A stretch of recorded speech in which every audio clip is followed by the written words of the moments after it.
Hello, everyone. Welcome back to Concordia University's Force Space for the second panel in the Indigenous Futures Research Center's annual Research Symposium. This panel, Where the Waters Flow, Networks, and Tributaries, is hosted by Hannah Claus, the Concordia University Research Chair, and Ankwe Hanwe Neha. Hannah, I'm just going to pass it over to you. Welcome. Okay. Nyawatgoa, thank you. So here we are. We have the panel happening. Wonderful. So yes, I guess my name is Hannah Claus. I teach in the Studio Arts Department, associate professor, also a visual artist with a very busy, active studio. And I thought a nice way to take on this idea of a panel would be to bring 3 of my research assistants and studio assistants in so that they could speak with me about the work that we've done and the work that they do as well and how it all kind of fits together. So I think I'll do a little introduction of each of you and then presentations. This is basically a Social Sciences and Humanities Research Council project titled Where the Waters Flow. I added the networks and tributaries, just thinking about how your influence and impact contributes to the final project. And Armando Cuspinera is a Mexican artist and designer who focuses on the relationship between human beings and nature through the sculptural redesign of objects and their function in everyday life. Among his most notable work are an artist residency at Anfora Studio in Mexico 2020, participation in exhibitions such as Ignition 19, that was here at the Leonard Bina Ellen in 2024, Art Souterrain, downtown here in Tiohtià:ke in 2024, working my Roman numerals, 17th Encuentro Nacional de Arte Joven de Aguas Calientes, Mexico 2022, and the 00 Biennale, is that right? 00 Biennale of Havana in Cuba 2018. We then have transmission and sound artist Martín Rodríguez. His work emerges from his Chicanx upbringing along the Arizona-Mexico border. He employs performance, intervention, and installation as a process for deciphering oral histories and intertwined identities.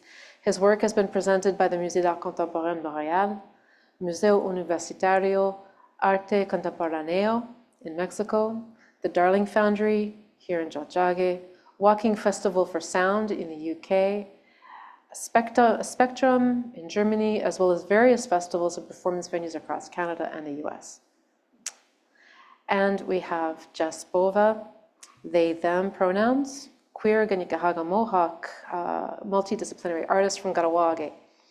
Jess has had a passion for performance and theater from a young age. They began performing in Ganawage's Turtle Island Theater Company. Jess is currently in their final year of Concordia University studying a BFA in theater with a specialization in performance creation. Their recent playwright debut was in the 22nd Festival of Jamais Lu, Montréal.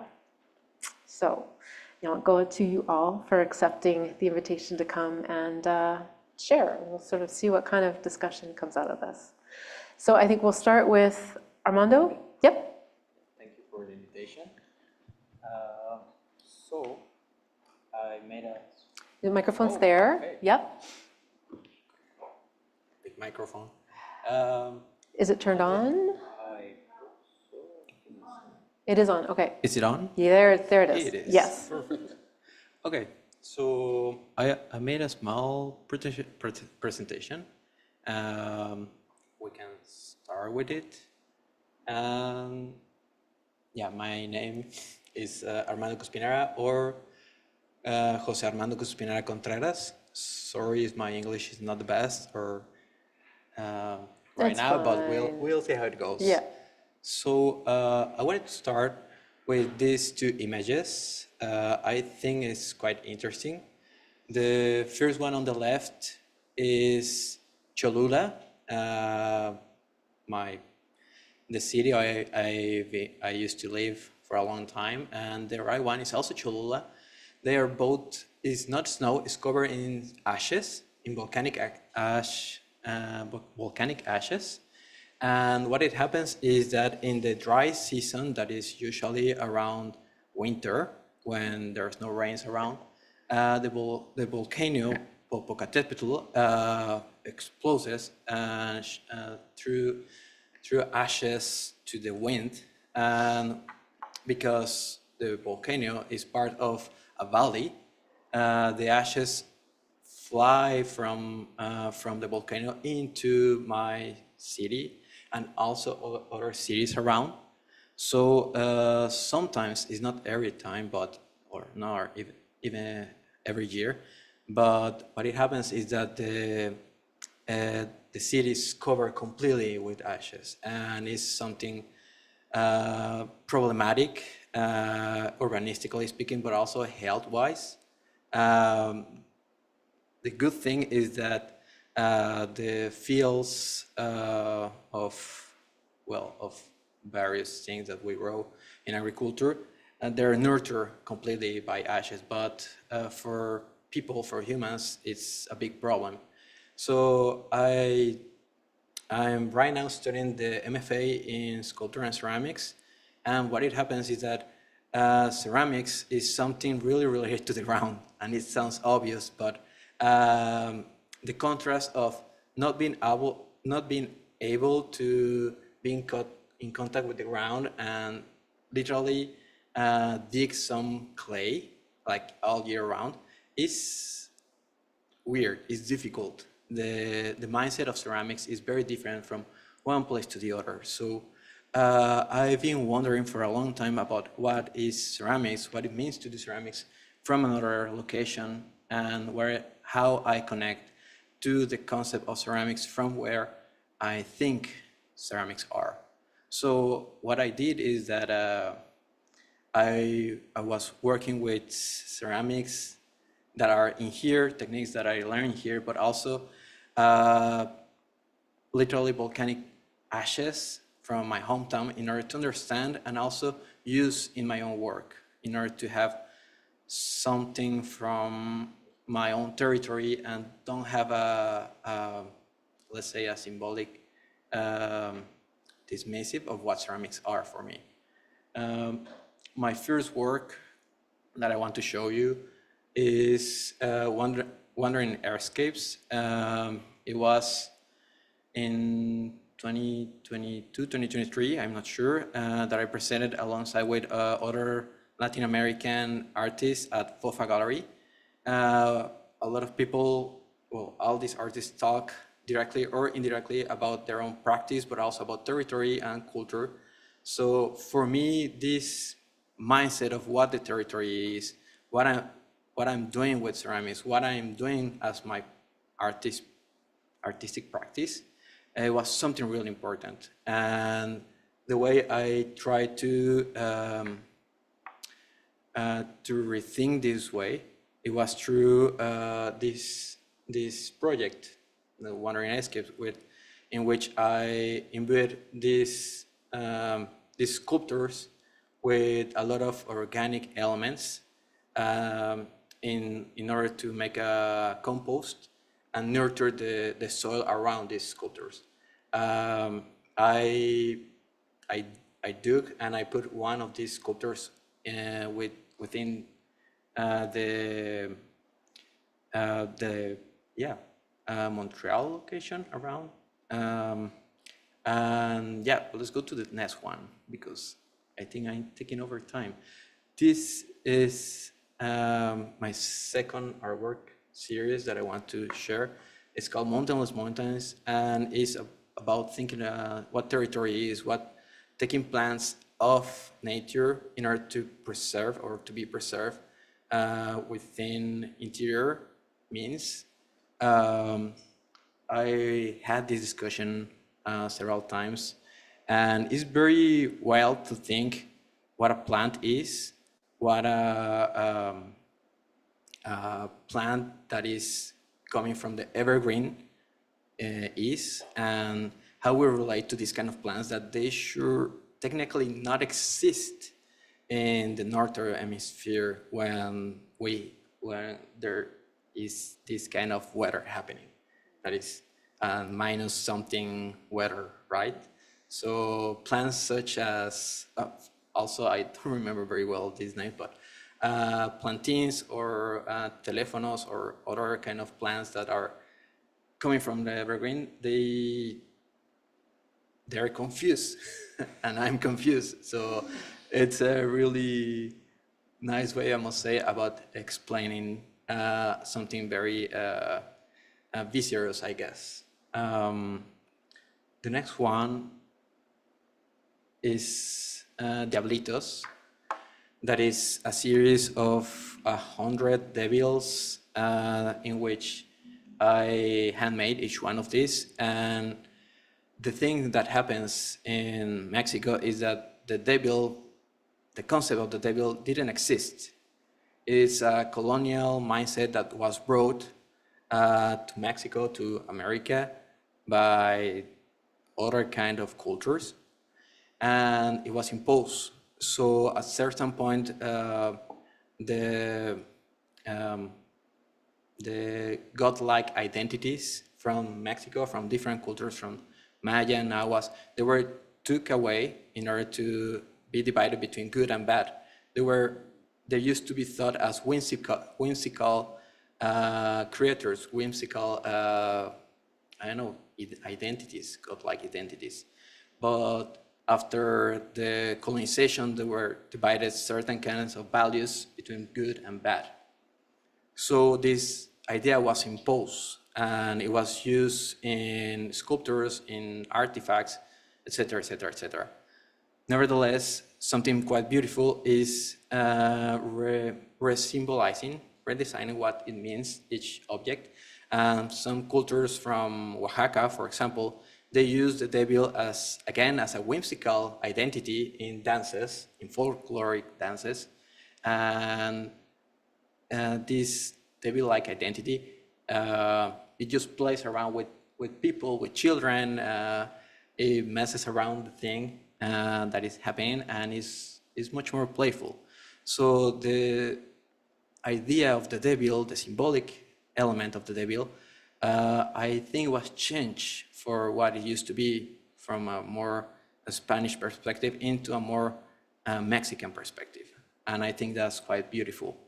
I know that I start with volcanic ashes, but what I want to say with all this is that for starting, the material in the devils, the glaze, is volcanic ash glaze. So I've been working with the material in a very symbolic way in order to re-signify not only by form but also by materiality, which in ceramics is kind of a big deal somehow, that I don't want to go in too much into it, but it's important.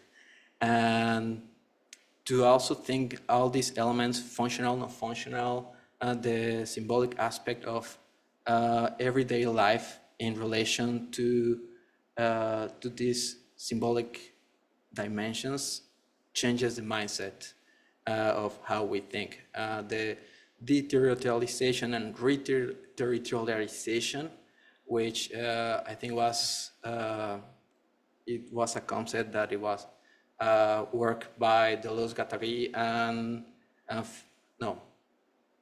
and Guattari, sorry, is quite important in my own practice, especially nowadays, because my mindset, my territory are not quite the same right now, but the concept of how I am, what I am, and how I connect towards this place or this mindset is quite important for me. So thank you. Yeah. Thank you.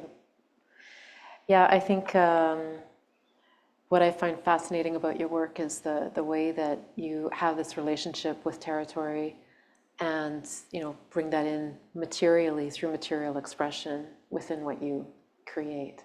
So it's interesting when your territory has such an impact from your home territory. And then traveling, that idea of being here, and then how do you create this new relationship with where you are? Yeah, I completely agree. It's a challenge, but also something beautiful to see the contrast. What comes and also, out. Yeah. Yeah. Yeah, exactly. Thank you. Okay. Hi. I think I need to share my screen, so let's see if this works. Share. This screen, sound, optimized for video. Check. Slideshow. Okay. Hi, my name is Martín Rodríguez. I'm a sound and transmission artist. As Hannah mentioned previously, I grew up along the Arizona-Mexico border. That's greatly influenced, my practice. What I decided I wanted to show to you all today was just one work that I feel is connected with the research work that I'm doing with Hannah for the Where the Waters Flow project. So this project is called Ejicatel, As the Wind Blows in All Directions. This was a work that was presented at Daphne a year ago, like this month or next month. And it's a work actually that came out of the seminar class I took with Hannah my first semester, which was Indigenous Perspectives of Time, which is still the best class I've taken at Concordia. So those of you all who didn't sign up for it this semester, you're missing out. But yeah, so in this project, I think what I'm going to do is I have documentation that I'm going to play for us first, and then we'll get into it and talk about how the work came to be. So let's hope that the video wants to play.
Yes, so that work is called a Hikatal, as the wind blows in all directions. The work itself allowed me to process a lot of things that I was going through, have been going through, am still going through, and I'm really thankful for Daphne allowing me to present this work there. It was the perfect space to do so. The work itself is in complete darkness when you go in there, except for the bits of light that are shining on the radios. The work has a lot to do with my identity as a Chicano and as a mestizo, as a point in that constellation.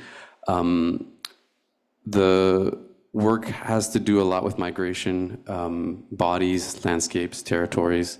The way the work came together was also processing this idea of past, present, and future all existing in the same space.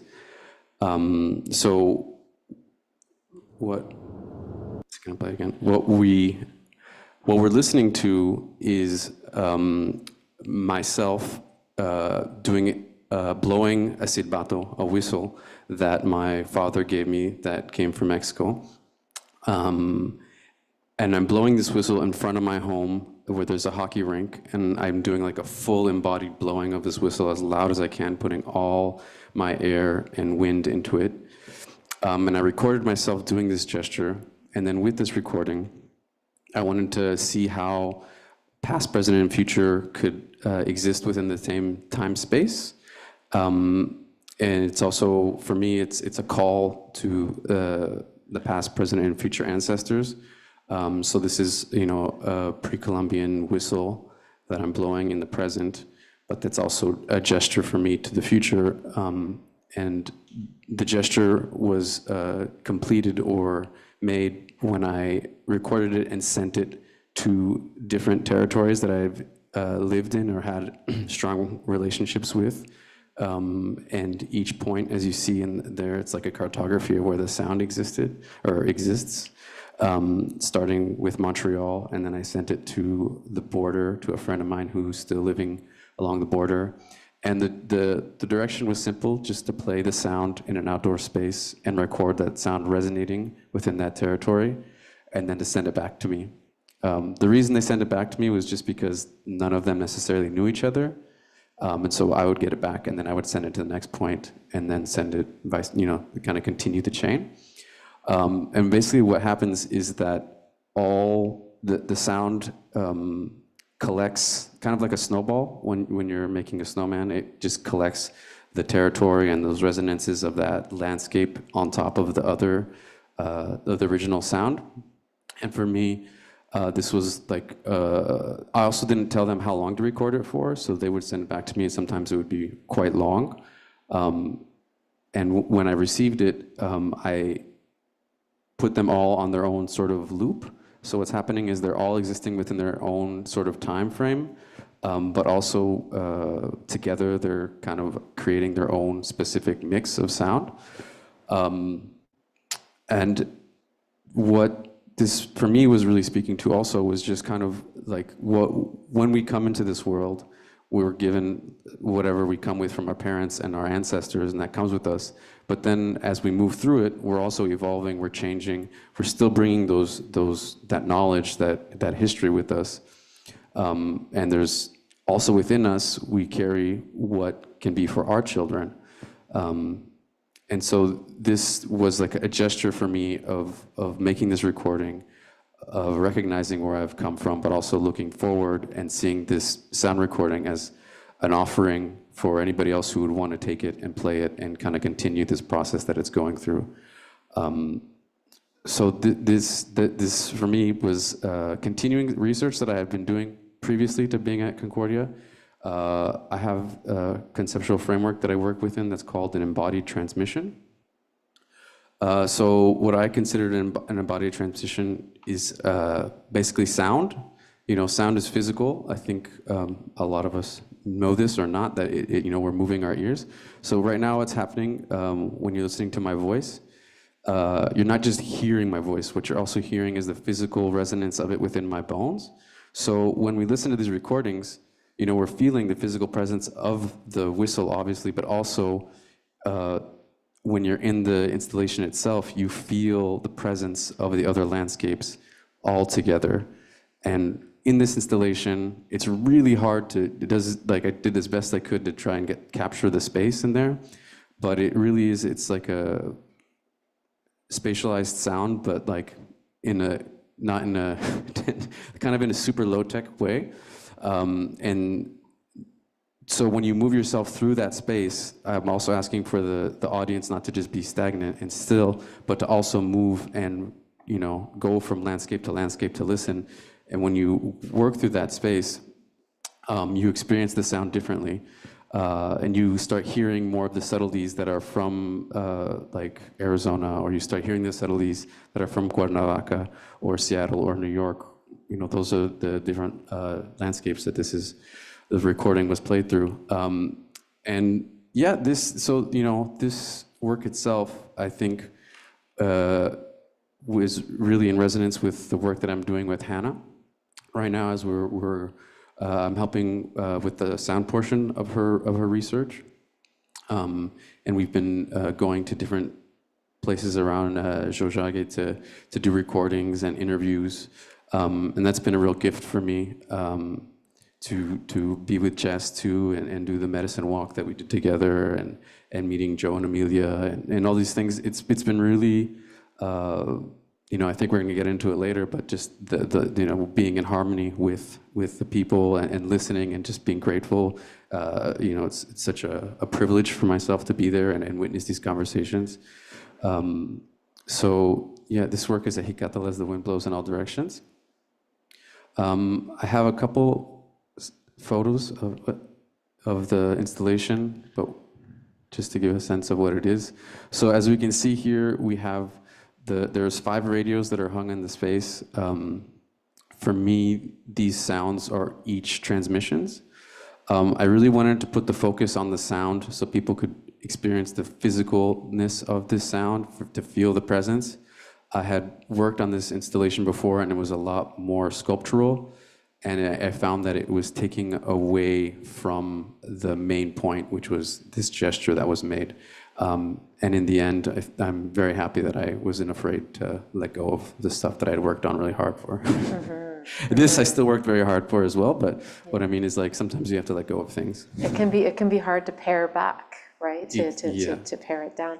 I think one thing I want to mention that I think is really important about this, that maybe you as just an artist don't, it's just like, well, yes, I said that. But the idea of the transmission, the fact that it's like a recorded sound, but it exists as the sound waves. Like, we had to turn off our cellular stuff on the phones, like when you're on an airplane, in order to go in, or you would interrupt the transmission. Yeah. And that, to me, just was a beautiful, it made me understand this as being this living sort of existing being, yet in the form of sound that was in that space. Yeah, exactly. So in the way that those sounds get into those radios, it's not like some computer. I mean, there's a computer playing the sound files, but there's not like a microcontroller or like an MP3 player in there playing it. There's a computer that's connected to 5 different FM transmitters. So there's like 5 pirate radio stations happening within this installation. So, like Hannah said, I was asking people to turn off putting their phones on airplane mode when they came in, so that they wouldn't interfere. Sometimes people did go in with their phones without doing it, and they got like an unpleasant surprise, because it starts it's really reactive. The installation, it's not meant to be interactive, but just putting your body in a room with that many transmissions, when you move a little bit, it causes the sound to change. And it was really interesting to watch people go and walk through that and feel that presence within the space.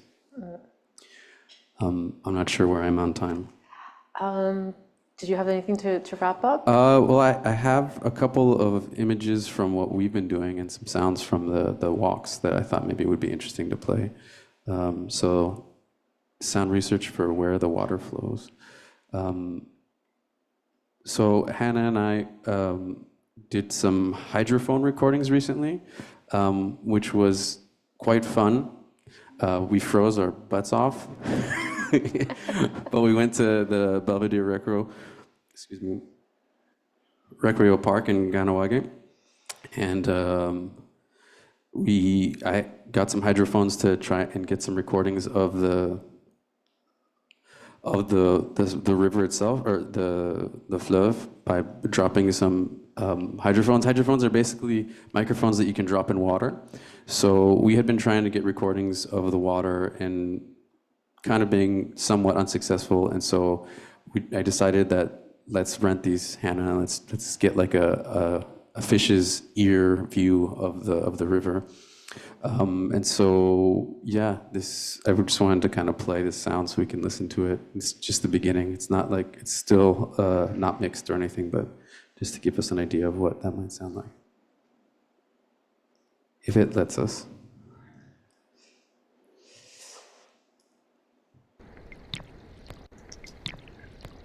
Huh?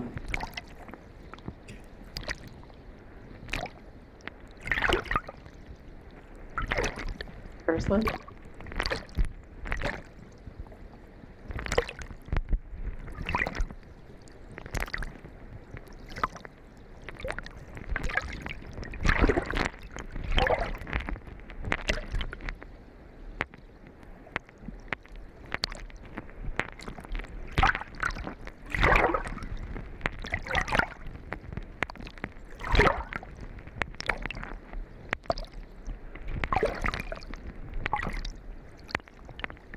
So we're just kind of hearing the edge of the fleuve just kind of lick up against the side of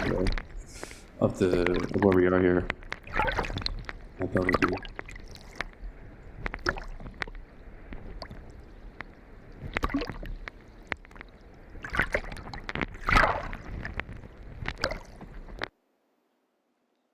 We also did some walks where we went up on the mountain at, Hannah, can you pronounce this for me? Otstiragehena Park, is that it? Otsiragene. Okay.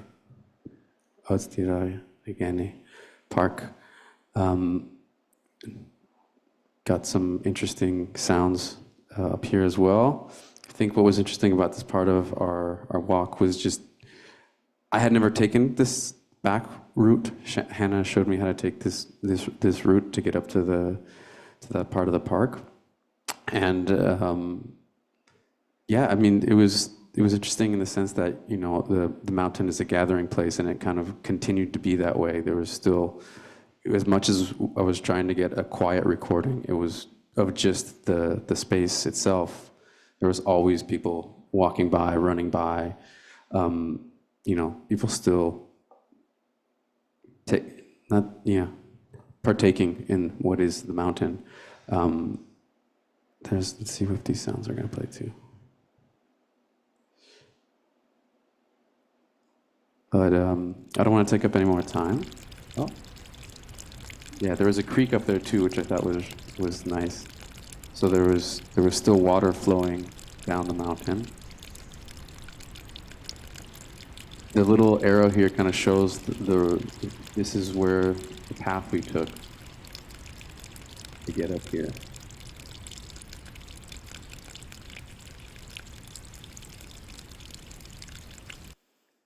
Thank you.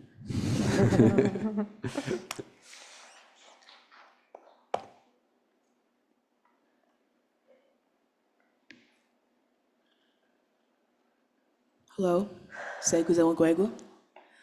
my name is Jessica Beauvais, Jessica Teionshontàhthe Beauvais, Teionshontàhthe. I am a queer two-spirit person from Ganawage.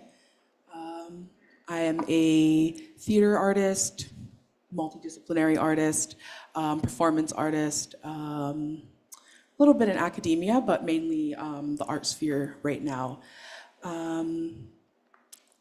Before I begin, I just want to share a small piece from the current show that I'm working on with alongside two other theater artists. Madison Schmidt, who is a Red River Métis and mixed Euro background, and also Banafsheh Hassani, an Iranian feminist theater artist as well. Originally, I was going to read a piece that I wrote, but I decided to share this one because I feel like there's something that encapsulates the whole show, but also why we're here today for the research symposium and the connection between land, people, language, and culture.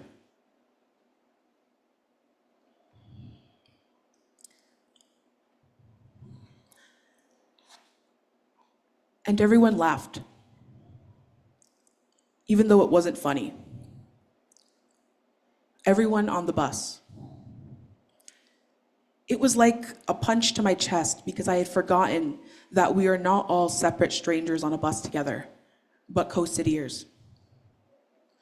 You don't have a word for that here, and it makes no sense to not be able to see yourself as related to the people you share a land with. So much so that you don't even have a word to address each other as such. We share a city. We share so many things. The road, the trees, the cats, squirrels, the dialect, the traffic, and the life. I didn't know how much was missing from my life until that incredibly cinematic and teachable moment when all those strangers laughed with me, reminding me that we are not in fact strangers, but co-citiers. That was a little piece that is in the show that we're working on now. Banashe wrote that as part of one of the stories to go along with our show. So basically, I have been working with this amazing multicultural, you could say, a multicultural theater group called Sky's the Limits Theater. And basically, we are on our third edition of a show, and we have a show at the end of this month, January 30th and 31st, and February 2nd at Aux Anglais Ronde on St. Laurent Street. And basically, our show is not a very straight, like we do have storyline, but it's not a very straightforward storyline when we think of theater. It's alongside our other projects, you know, a lot of our pieces that we've created are devised, meaning we don't have a script when we walk in the room. We build from the ground up or with themes, ideas, questions that we might want to ask ourselves, but also ask the audience within our show.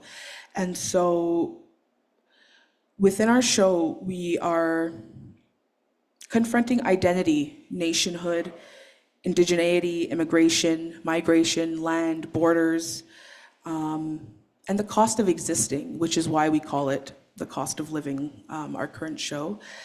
But yeah, so like I said, it's not a very straightforward story, like there are pieces, but it's a mixture of memory, testimony, storytelling, especially featuring and inspired by the retelling of the Métis Giving Tree story, which Victoria May brought up earlier.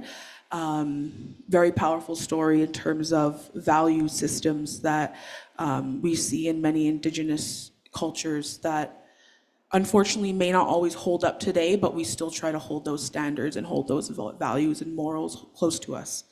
And also alongside that, the play that we're producing also has elements that are inspired by the Haudenosaunee creation story of Sky Woman and the beginning of the earthly world in Turtle Island.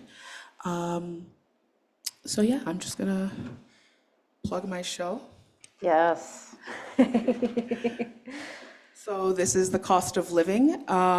So yes, we have 3 shows at Aux Anglais Ronde, January 30th, 8 p.m., February 1st at 8 p.m., and February 2nd at 2 p.m.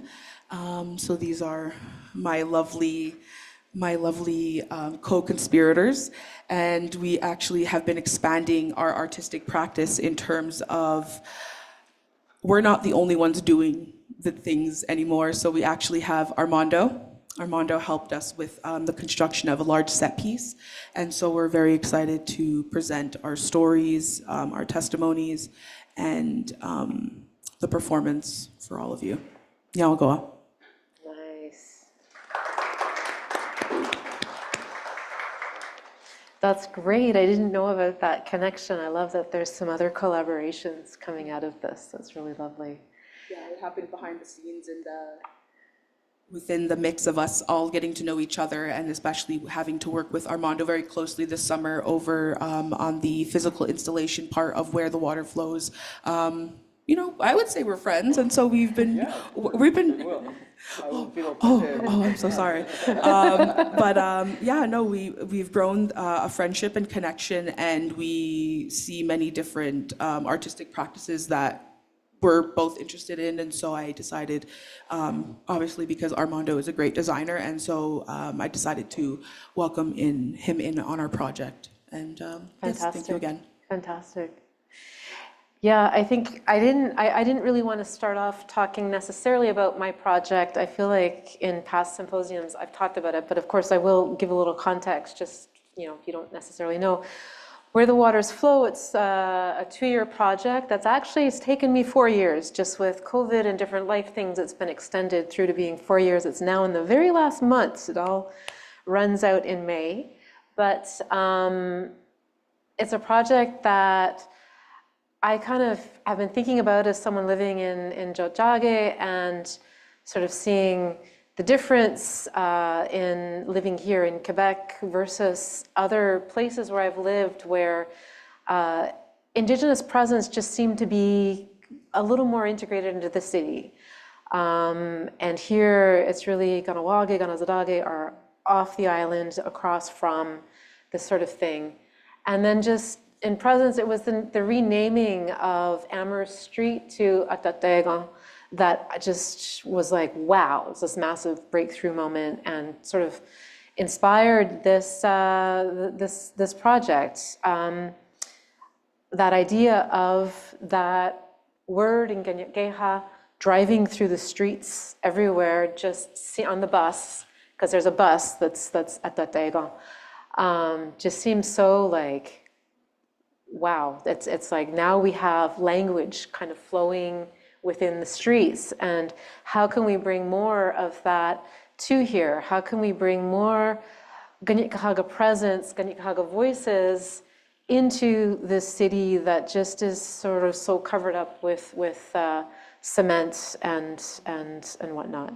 So it's been a series of interviews that we've been doing with Jess and with Martín and Jess, with different individuals, and then recordings. And the idea is to develop these art walks that are going to happen within the city. One that is going sort of from the water over to up, start to make the way up the mountain. Another one with the mountain. My kids laugh at me calling it a mountain. They're like, it's not a mountain, Mom, it's so small. I'm like, well, everybody calls it the mountain, so we're just going to stick with that. And then one of the downtown and sort of what's buried. And Jess and I have like this, we're going to go to Pointe-à-Carrière and start to see the exhibition there and think about this idea of rivers. I think it also ties into rivers, because that idea of the word for river, for a wampum belt, which is where we make relationships and connections, is translated as river made by hand. So this idea of river is community, a place that kind of is like the bridge that is part of a journey, that is active and keeps moving and flowing, is really important imagistically to me as well. So one of the installations that was made this summer by these fine people at the table here, Jess, Armando, as well as Jobina Pedanaquat, and I think Emily helped as well a little bit. It was just shown in Valcourt. It's of the St. Lawrence River, basically. We worked with someone from Kahnawake, Yarorox, who I, full disclosure, actually met as well as Jess when I was teaching at Kiuna, which is a post-secondary institution, sort of like cégep equivalent. So Yarorox is someone who was always singing, just has a lovely voice and loves to sing, and she agreed to compose a water song for the St. Lawrence. At first was worried because said, we don't usually have water songs. I'm like, that's okay. This is, if you're interested, just one that is about you with the water, and then constructed this installation. So that's to give you a little background of some of this stuff, that the actual physical output of what the SSHRC project is to be. Though I think it's also a lot about these relationships with the people that I get to work with on this. I talked about in the description of the panel about the Churro Wampum Belt, Degani Deohade, which is really that agreement that as the Indigenous people here, the Kanien'kehá:ka, and the non-Indigenous people who have come, this idea of sharing that river, that same space, and how do we make that work? How do we make that happen? According to the Wampum Agreement, it's through maintaining strong relationships grounded in peace, respect, and kinship or friendship as being the three white beads that keep those parallel lines parallel for us to prosper. So I guess that's sort of what I wanted to get out and just sort of see how do you, I mean, I see these connections to what each of you does, sort of this larger project, how you felt working together. I think that's this idea of a collaborative thing coming out of there is fantastic. Yeah, if you can speak to that. Well, I like the bringing up collaboration, because when I, at least from my upbringing with these different teachings from my community, but then also being reintroduced to them in a way by hearing the different stories and the different teachings of the understandings that have been passed down in different parts of the community or different communities. I think collaboration is one of those key words, because again, one of the things we talk about is how that white line holds in the purple lines and how they don't ever cross over. And we could think about that as the boats, or streams of knowledge about how they never cross over. And it's not that I don't think they ever cross over. I just think they don't compete and they don't intrude, or there's no hierarchy. And if anything, I see that center white line as the line of collaboration. Not necessarily, I mean, yes, it could be also seen as separation, but I feel like how we said before, without those center lines, the rest of it collapsed. There is no two-way road without that center median. And so I feel like rather than having these methodologies, these understandings, these knowledges coexisting together, sometimes separately, but never impeding, never competing, and if anything, collaborating rather than, again, competing with each other. So that's the way I like to think of it. Nice.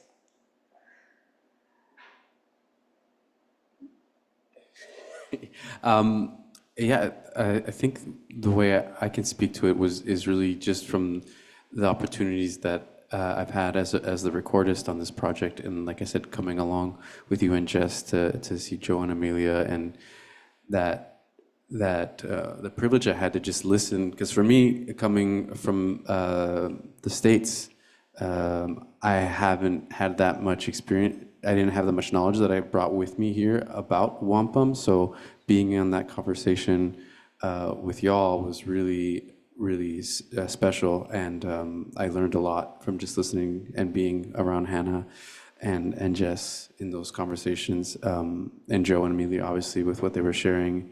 So it's been interesting for me, especially since I'm the one editing the sound, is that I'm going back over and I'm hearing these things over and over again. So it's like a nice reaffirmation every time I hear it, and revisiting with them, because like I spoke to previously about my relationship with sound, is that it's very physical, it's very present, it's embodied. So even just like the way I save audio files, I don't call them 1, 2, 3, 4, whatever. I find that to be a little bit colonial. So I name it with the relationship I have to the sound, so that when I'm looking for it, I can still find it that way, and not like, oh, was it number 1 when he was talking about the wampum, or was it number 5? Well, no, it's not named that way, so it has a different existence. Well, for me, it was fun. Yeah, I think a lot about collaboration as a way of just being playful, exchange knowledge in a non-linear way.